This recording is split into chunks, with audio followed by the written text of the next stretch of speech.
नमस्कार, स्वागत है आप सभी का। मैं हूं आपके साथ अनु सिंह। खबरों की शुरुआत इस वक्त की बड़ी खबर से करेंगे। भाजपा अध्यक्ष ओपी राजभर ने एक बड़ा बयान दिया है। ओपी राजभर ने शिवपाल यादव को दो मुंहा साफ बताया है। दरअसल ओपी राजभर से शिवपाल यादव और आजम खान की मुलाकात को लेकर सवाल पूछा गया, तो इस दौरान उन्होंने शिवपाल यादव को दो मुंहा साफ बता दिया। ओपी राजभर ने कहा कि शिवपाल पहले तय कर लें कि उन्हें जाना कहां है। ओपी राजभर ने कहा कि पहले उनके भाजपा में शामिल होने की अटकलें थी और अब वे आजम खान से मुलाकात कर रहे हैं। तो बड़ा बयान दिया है ओपी राजभर ने। कहा शिवपाल को लेकर कि ये दो मुंहा साफ है। कहा पहले चर्चा थी कि वे भाजपा में शामिल होंगे, वे भाजपा के नेताओं से मुलाकात कर रहे हैं और अब मुलाकात आजम खान से की है। नेता दो मुहैया साफ हैं। अभी तक तो टीवी चैनलों पर यह चल रहा था कि शिवपाल जी भाजपा के साथ जा रहे हैं। तारीख भी पड़ गई थी 19 तारीख, 1900 बीत गया, 22 आ गई। अब आजम खान जी के यहाँ जा रहे हैं, तो पहले तो ये तय कर लें कि कहाँ जा रहे हैं, ये तो पहले तय हो जाए। और आजम खान जी एक जो है बड़े नेता हैं और बड़े नेता जेल में हैं, उनसे मिलना एक अलग बात है। आदमी कोई भी मिल सकता है। हाँ, इस समय जो पॉलिटिकल मामला है, उस पॉलिटिकल मामले में वो उनसे मिलने गए हैं, तो उससे कुछ राजनीति का कोई मतलब नहीं निकल सकता है। दरअसल आज प्रसपा अध्यक्ष शिवपाल यादव ने सीतापुर जेल में आजम खान से मुलाकात की। दोनों नेताओं के बीच तकरीबन सवा घंटे तक मुलाकात चली और इस मुलाकात के तमाम बड़े सियासी मायने अब निकाले जा रहे हैं। वहीं आजम खान से जेल में मुलाकात कर वापस लौटे शिवपाल यादव ने कहा कि आजम खान के साथ जो हुआ वो अच्छा नहीं हुआ और वो आजम खान की पीड़ा को सीएम योगी तक पहुंचाएंगे। साथ ही ये भी आरोप लगाया कि नेताजी यानी मुलायम सिंह यादव ने भी आजम खान की हालात को लेकर वक्त पर कदम नहीं उठाया। आमतौर पर शिवपाल यादव अखिलेश यादव पर हमला बोलते हैं, लेकिन अब वे मुलायम के खिलाफ भी मुखर होते दिख रहे हैं। वहीं शिवपाल यादव जिस तरह से आजम खान को अपने पाले में लाने की कोशिश में जुटे हैं, उससे आने वाले वक्त में सपा की मुश्किल में इजाफा होना तय माना जा रहा है। वहीं पहले आपको सुनाते हैं कि जेल से निकलने के बाद शिवपाल यादव ने क्या बयान दिया था। और इसके साथ साथ लोकसभा के सदस्य भी रहे, राज्यसभा के सदस्य भी रहे। तो इस समय विधानसभा में आजम साहब से सीनियर कोई भी सदस्य नहीं है और समाजवादी पार्टी आजम भाई की मदद करते या संघर्ष करती दिख नहीं रही है। ये दुर्भाग्य है।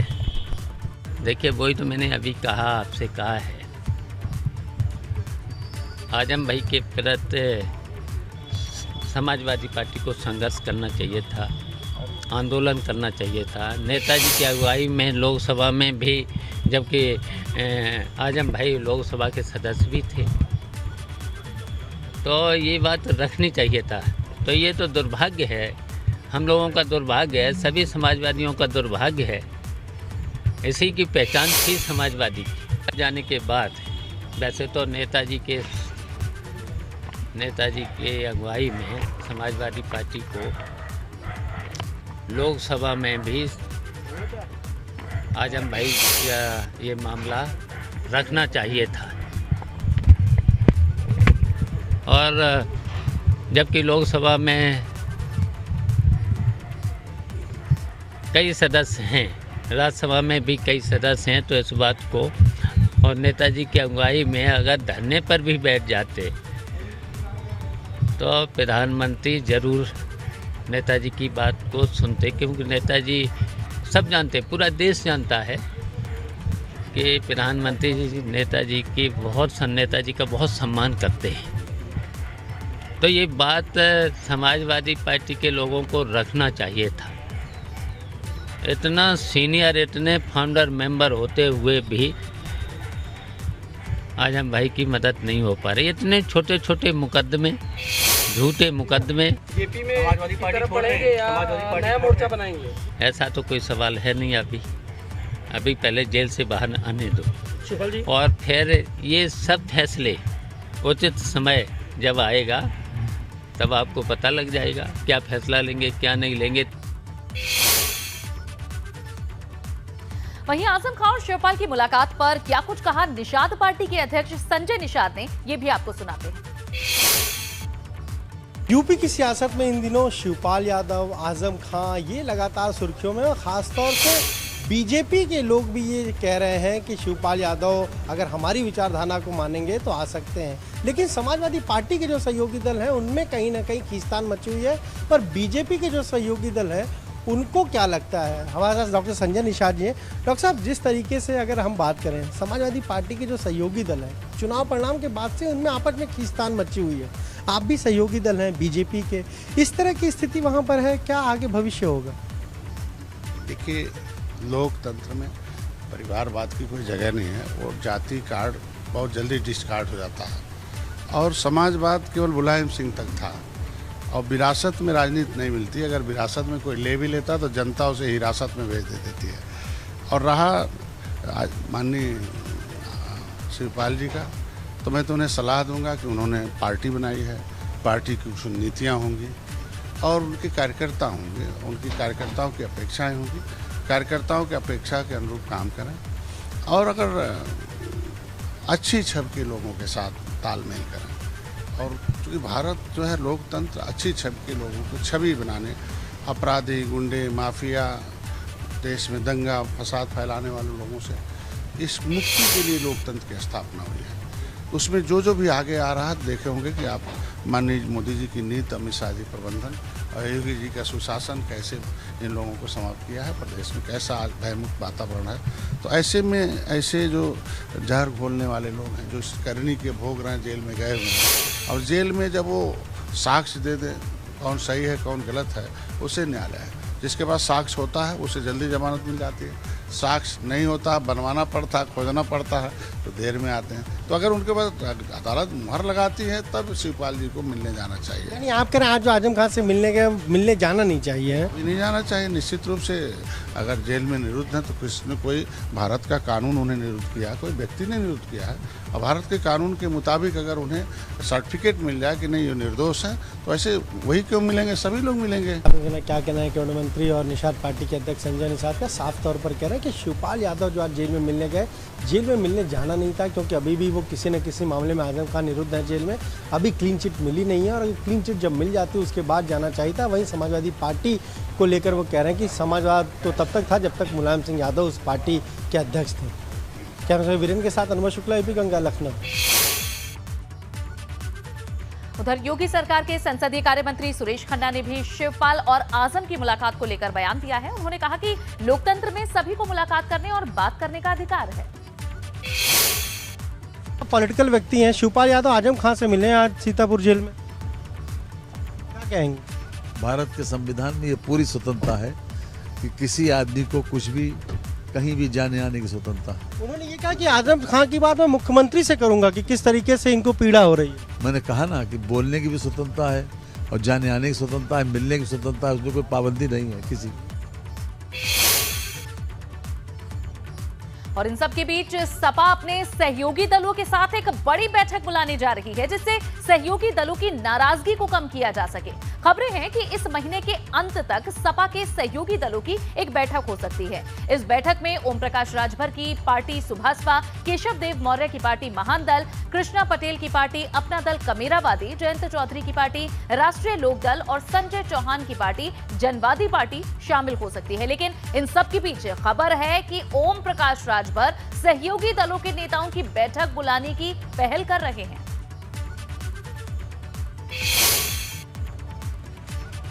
वहीं महान दल के अध्यक्ष केशव देव मौर्य ने भी शिवपाल को लेकर एक बयान दिया है। उन्होंने कहा कि अगर गठबंधन की बैठक में शिवपाल यादव भी शामिल होते तो वे बैठक में शामिल नहीं होंगे। केशव देव मौर्य ने कहा कि उनके लिए अखिलेश यादव ही उनके नेता हैं। केशव जी, लगातार देखा जा रहा है कि कल परसों जयंत चौधरी मिलने गए आजम खान साहब से, तो टीम आजम भी नाराज है। शिवपाल जी भी आज आजम खान साहब से सीतापुर जेल में मिलने गए हैं। तो नॉट ऑल इज वेल, कुछ ना कुछ गड़बड़ जरूर है। क्या बात है? देखिए, ये बड़ा खेल है। आजम साहब कोई अपराधी तो है नहीं, वो मुर्गी बकरी चोरी तो करेंगे नहीं। ना जमीनों का अतिक्रमण हुआ है, स्कूल बना, वो तो स्कूल बनता ही है तो ज़मीनें खाली कराई जाती हैं, और सरकार का आदेश हुआ। उस समय सरकार ने जो आदेश किया, कैबिनेट जो फैसले किया वो हुआ। खेल ये हो रहा है कि आजम साहब समाजवादी पार्टी के साथ थे, उन्हें जेल में इसलिए बंद किया गया, उन्हें मजबूर किया जाए कहीं और ले जाने के लिए, जिससे समाजवादी पार्टी कमज़ोर हो। शिवपाल जी भी तो आज मिलने गए हैं आजम खान साहब से, आप क्यों नहीं मिलने गए या अखिलेश जी क्यों नहीं मिलने गए, ये सवाल भी तो बनता है। नहीं, अखिलेश जी मिलने गए हैं, अखिलेश जी ने उनके लिए अच्छा से अच्छा वकील किया और हमेशा पैरवी किया, हमेशा आवाज़ उठाई। आज शिवपाल जी का बयान आया कि समाजवादी पार्टी को आवाज़ उठानी चाहिए, तो आप भी तो समाजवादी पार्टी में थे, जब आजम साहब जेल गए तो आप भी समाजवादी पार्टी में थे, तो क्यों आपने आवाज़ नहीं उठाई कि शिवपाल यादव जी उस मीटिंग में नहीं आएंगे और अगर वो आते हैं तो मैं नहीं आऊँगा। शिवपाल जी से इतनी दिक्कत नहीं, शिवपाल जी से दिक्कत नहीं है। जब अखिलेश यादव जी को, जो गठबंधन दल के नेता हैं, हमारे गठबंधन के नेता अखिलेश जी हैं, जब तक मैं समाजवादी पार्टी गठबंधन में, अखिलेश जी गठबंधन दल के नेता, और उन्होंने कह दिया जो बीजेपी से रिश्ता रख रहा है, जो बीजेपी से मिल रहा है, उससे समाजवादी पार्टी कोई रिश्ता। हमने ही सवाल पूछा था। हाँ, आपने सवाल पूछा था। तो शिवपाल जी से आपको दिक्कत है? नहीं, शिवपाल जी से हमें कोई दिक्कत नहीं। जो समाजवादी पार्टी गठबंधन के साथ ईमानदारी से है, उसके साथ मुझे कोई दिक्कत नहीं। जो अखिलेश जी के साथ नहीं है, वो उसके साथ केशवदेव मौर्य नहीं है। चलिए खबरों में आगे बढ़ते हैं, बात करते हैं सीतापुर की। सीतापुर में स्वास्थ्य मंत्री ब्रजेश पाठक ने आज महबूबाबाद महिला अस्पताल का निरीक्षण किया। निरीक्षण के दौरान अस्पताल में आधे से ज्यादा डॉक्टर गायब मिले। स्वास्थ्य मंत्री ने इस दौरान सीएमओ की क्लास लगाई। औचक निरीक्षण के दौरान एक्सरे मशीन भी खराब मिली। तीसरा टेस्ट किया है, अब तो नहीं ले जाते। ये सीएमओ नहीं सर, बात करागा सीएमओ से। अब टाइम ले जाएंगे, कई बार अब तो हमारे यहाँ खुद लैब खुल गई, पीछे चले जाएंगे सर। सब बात अभी 5 मिनट रुक जाइए, कैसे काम करेंगे सर? भी कह रहे हैं बात करो, बात अभी मिला लेंगे सर। ये तरीका ठीक थोड़ी है, ऐसे कैसे काम करोगे आप? आपने पीजीआई कब ले जा रहे थे, कब कोविड था, और अभी तक आदमी आपको अब गायब, आपको खुशी नहीं है?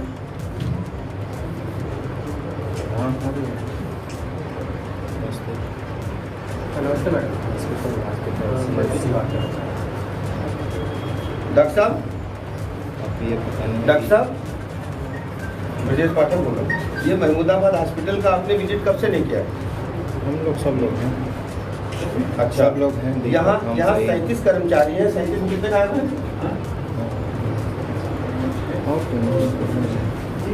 अभी हम दूसरा पन्ना चेक में 6।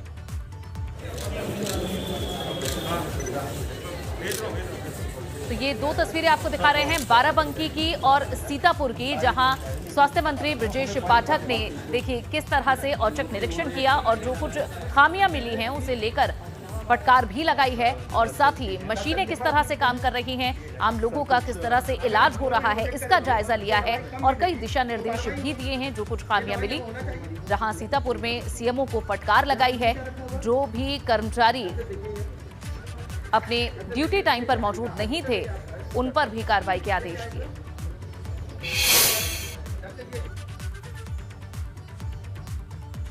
आज महमूदाबाद का जो सामुदायिक स्वास्थ्य केंद्र है, इसका निरीक्षण हमने किया है और मरीजों से हमने व्यक्तिगत बात की है। सरकार की जो योजनाएं हैं सभी मरीजों तक पहुँचे, हमने इस बात के लिए यहाँ के जो चिकित्सक है और कुछ चिकित्सक और जो पैरामेडिकल स्टाफ है उनको वंचित पाया है, उनको नोटिस जारी कर पूछा जा रहा है कि क्यों गायब है, कहाँ गायब है, कितने दिन से गायब है, और समुचित जवाब न मिलने पर कार्रवाई की जाएगी। कई अस्पतालों में आप निरीक्षण करने के लिए निकल रहे हैं, ये सीतापुर में आप पहुंचे हैं, इससे पहले लखनऊ, बाराबंकी और बिकाती। देखिए कल भी हमने और इससे पहले प्रदेश के सभी मुख्य चिकित्सा अधिकारियों को, चिकित्सकों को हमने करबद्ध अनुरोध किया था, कृपया मरीजों को भगवान मान करके उनकी सेवा करें। अस्पताल परिसर में जो भी मरीज आए वो हमारे परिवार का सदस्य हो, इसकी पीड़ा को दूर करें, उसको संतुष्ट करें और अस्पताल परिसर की साफ सफाई, पीने का पानी, व्हील चेयर, स्ट्रेचर, उनके बैठने का इंतजाम, परिजनों के लिए इंतजाम करें। और मैं सभी अस्पतालों में जाऊँगा, ग्रामीण क्षेत्रों से लेकर के जो शहर के अस्पताल सब में जाऊँगा और मेरा आप सबसे भी अनुरोध है कि हमारी इसमें मदद करें। बहुत पहला सीएससी की हालत बहुत खराब है स्वास्थ्य व्यवस्थाओं को बेहतर बनाने के लिए स्वास्थ्य मंत्री ने कई निर्देश आगे दिए हैं।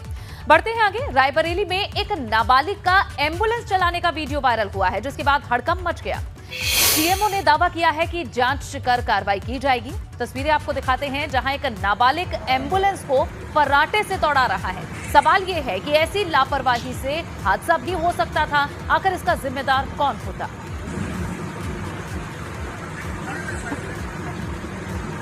ये तस्वीर आप देखिए, एक नाबालिग है जो एम्बुलेंस को देखिए किस स्पीड में बैक करता है, आगे ले जाता है। अब सवाल यह है कि एम्बुलेंस चलाने की इजाजत इस नाबालिग को किसने दी और आखिर इस पर क्या कार्रवाई की जाएगी। अगर कोई हादसा हो जाता तो उसकी जिम्मेदारी कौन लेता।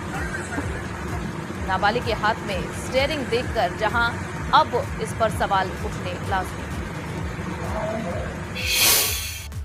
कानपुर कलेक्ट्रेट रिकॉर्ड रूम से शस्त्र लाइसेंस की तकरीबन 9000 फाइलें गायब हैं। इसका खुलासा एसआईटी जांच में हुआ। सूत्रों की माने तो तकरीबन 1 साल से चल रही एसआईटी जांच में ये चौंकाने वाले तथ्य सामने आए। एसआईटी मई में अपनी रिपोर्ट शासन को सौंप सकती है।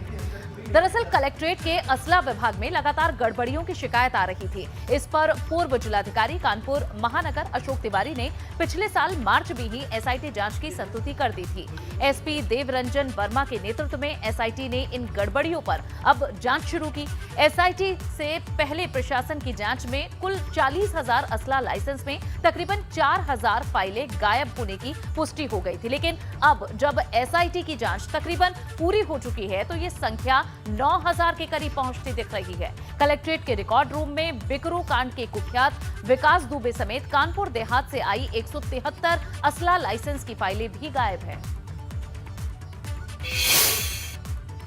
शस्त्र लाइसेंस फर्जीवाड़े और फाइलों के गायब होने के मामले में एसआईटी ने करीब करीब अपनी जांच को पूरा कर लिया है और जो तथ्य सामने निकल के आ रहे हैं वो काफ़ी ज़्यादा चौंकाने वाले हैं। कानपुर कलेक्ट्रेट में शस्त्र अनुभाग में हम मौजूद हैं और यहाँ पर पिछले साल मार्च में ये फर्जीवाड़ा निकल के आया था कि 193 शस्त्र लाइसेंस फर्जी तौर पर बनाकर जारी कर दिए गए थे। उसके बाद बड़ा हड़कंप मचा था और हड़कंप के बाद जब स्क्रीनिंग हुई, जिला प्रशासन के स्तर पर स्क्रीनिंग होना शुरू हुई तो ये निकल के आया कि मां और बेटे के शस्त्रों की बुकलेट जारी कर दी गई और उसके बाद 193 के आसपास जो लाइसेंस थे जो कानपुर देहात के थे, जिसमें बिकरू कांड के मुख्य आरोपी रहे, मुख्य दोषी रहे विकास दुबे का भी शस्त्र लाइसेंस की फाइल गायब रही। पूर्व कैबिनेट मंत्री कमल वरुण की फाइल यहां से गायब पाई गई और जब जांच हुई तो 4,000 के आसपास फाइलें गायब मिली। उसके बाद एसआईटी का गठन किया गया और 1 साल के अंतराल में एसआईटी ने अपनी जांच को अब पूरा कर लिया है।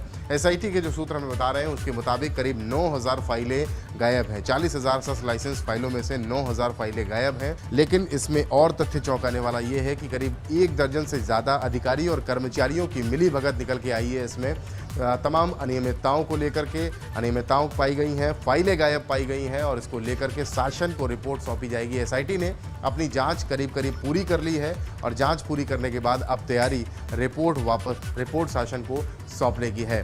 कानपुर से कैमरामैन पंकज निगम के साथ रतीश त्रिवेदी, एबीपी गंगा। बरेली में स्मैक तस्कर और साइबर ठग के 2 मकानों को बुलडोजर से गिरा दिया गया। आरोप है कि दोनों तस्करों ने काली कमाई से करोड़ों की संपत्ति बनाई। एसपी ग्रामीण राजकुमार ने बताया कि दोनों आरोपियों की करीब 3 करोड़ की संपत्ति पर बुलडोजर चलाया गया। स्मैक तस्कर इशाकत उर्फ आलूवाला के 200 वर्ग गज क्षेत्रफल में आलीशान 3 मंजिला भवन पर बीडीए ने बुलडोजर चला दिया। तस्कर के खिलाफ एनडीपीएस एक्ट में थाना फतेहगंज पश्चिमी में कई मुकदमे दर्ज हैं। हाल ही में पुलिस ने इसे गिरफ्तार भी किया। वहीं दूसरी बड़ी कार्रवाई साइबर ठग जमशेद पर हुई है। फतेहगंज पश्चिमी थाना क्षेत्र के धांतिया में स्थित उसके 200 वर्ग गज के मकान पर बुलडोजर चल गया। साइबर ठग के खिलाफ बरेली समेत देश के अलग अलग राज्यों में कई मुकदमे दर्ज हैं।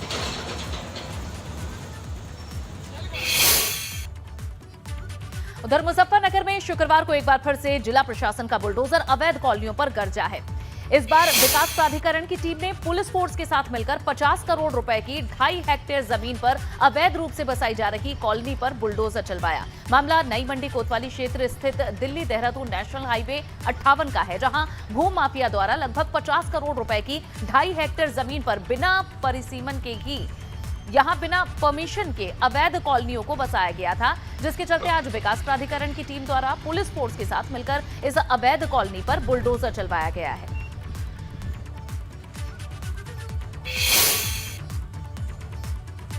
अवैध कॉलोनियों पर चला बुलडोजर विकास प्राधिकरण ने ये कार्रवाई की है, जहां जौनपुर और कुड़वाल बनारस गांव के पास 2 कॉलोनियां हैं जिन पर बुलडोजर चला है। 20 बीघा और 3 बीघा जमीन पर यहां बसाई गई अवैध कॉलोनियों पर यह कार्रवाई की गई। बुलंदशहर विकास प्राधिकरण ने दोनों कॉलोनियों को ध्वस्त कर दिया है। बुलंदशहर विकास प्राधिकरण ने ये अवैध निर्माण ध्वस्त किया है।